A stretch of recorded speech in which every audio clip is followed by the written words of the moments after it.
কাঁঠালের বিচি ভর্তা অনেকেরই অনেক বেশি পছন্দ।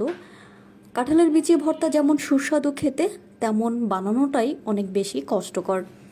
যাই হোক, আজকে আমি খুব সহজে কিভাবে করে কাঁঠালের বিচি ভর্তা বানানো যায় আমি সেই রেসিপিটাই শেয়ার করছি।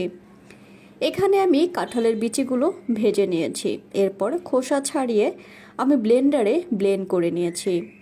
আর ব্লেন্ড করে নিয়েছি এর জন্যই বাটতে যেন একটু সুবিধা হয়, এর জন্য আমি ব্লেন্ডারে ব্লেন্ড করে নিয়েছি। যে পরিমাণ গুঁড়া গুঁড়া হয়ে গিয়েছে, এতে করে বাটতে অনেক বেশি সুবিধা হবে। একই সঙ্গে আমি এখানে শুকনো মরিচ ভাজাও গুঁড়ো করে নিয়েছি, কারণ শুকনো মরিচ বাটতে গেলে অনেক বেশি হাত জ্বলায়, এর জন্য শুকনো মরিচটাকে ব্লেন্ডারে ব্লেন্ড করে নিয়েছি, যাতে বাটতে একটু সুবিধা হয় আর হাত জ্বলানোর ঝামেলাটাও যেন না হয়। এরপরে আমি এখানে পুরোপুরিভাবে পাটায় বেটে নিচ্ছি, সঙ্গে একটা পেঁয়াজ দিয়েছি আর পরিমাণ মতো লবণ তো দিয়েছি।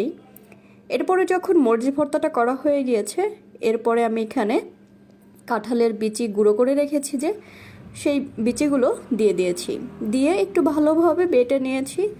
এরপরে এই যে ভর্তা বানানো কমপ্লিট হয়ে গিয়েছে, অসম্ভব রকমের সুন্দর হয়েছে ভর্তা বানানোটা। তারপরে এই যে খিচুড়ি দিয়ে আমি ভর্তা